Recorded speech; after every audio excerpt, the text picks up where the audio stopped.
Today's short story, I Was an Irrelevant Man, was first published by 34 Orchard in their spring issue this year.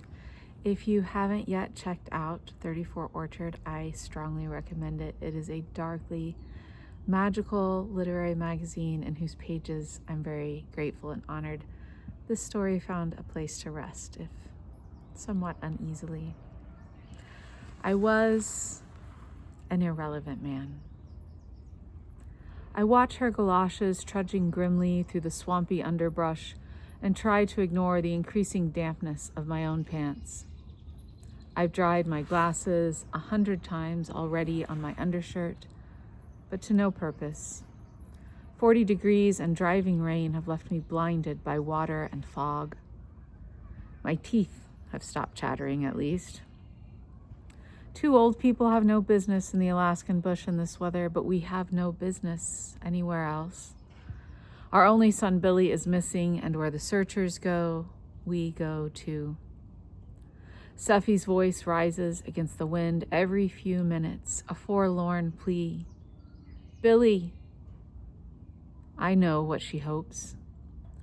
Somehow she's convinced herself he's wandered off, gotten distracted, gotten hurt, that he lies somewhere confused and injured and disoriented, waiting for his mother to find him.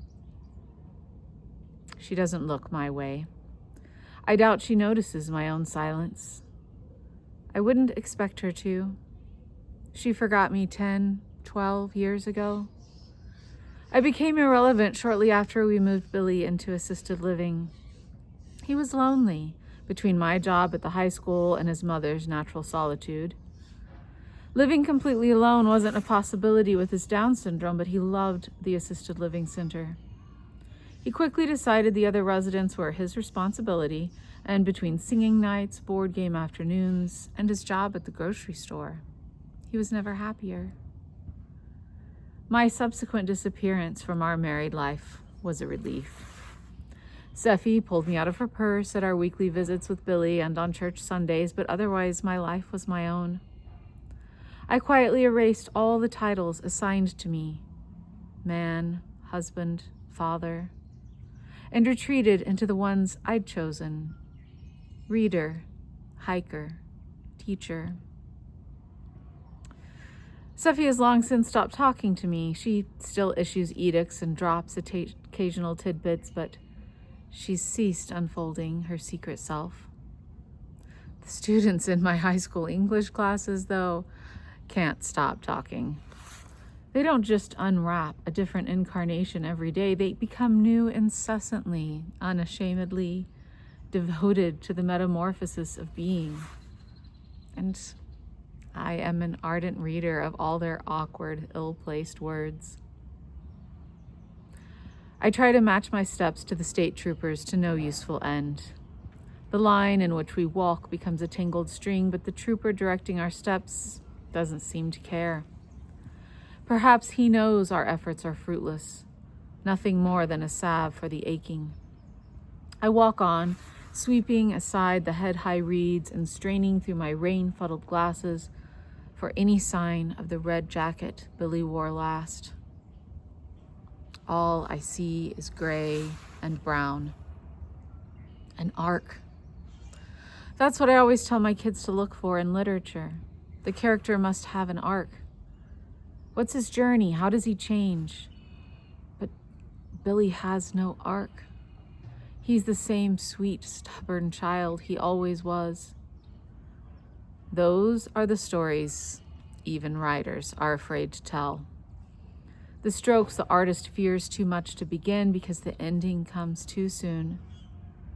Critics look for the arc, the process, the structure, but any poet will tell you the saddest stories, the ones you'll never forget, are the ones with no arc at all. I think of Billy last Sunday, his triumphant crow as he bested me at Uno. I want to be sad, but I am only angry. No, I am only anger. I have lost my name again. Seffi stumbles, and I grab her elbow. I don't think she even feels me, but I feel her. All that grief and energy, something so close to power but robbed of its strength, radiates from her and makes me afraid. I shove my hands into my pockets. She strides on. Billy. There will be an arc here, but it won't be Billy's. Someone far less wonderful will get to finish the story. Maybe there will even be redemption. How is that fair? I know God grants mercy to the merciful, but I am not in search of mercy. I am looking for my only son's body, desperate to find his bones before the snow covers and the animals scatter the pieces he tried so hard to learn how to keep together. And I do not want mercy. When the trooper came to the house last night, he asked about those boys a few months back. I knew then we weren't looking for Billy. We were looking for his left behinds. Billy had sworn they were his friends, dropout tweakers who thought it was funny to get the retard stoned and watch him go. Seffi and I had tried our best to convince him they meant no good. It's a hard thing to tell your child that his only value to some people is as a buffoon, a fool. Billy heard what we said.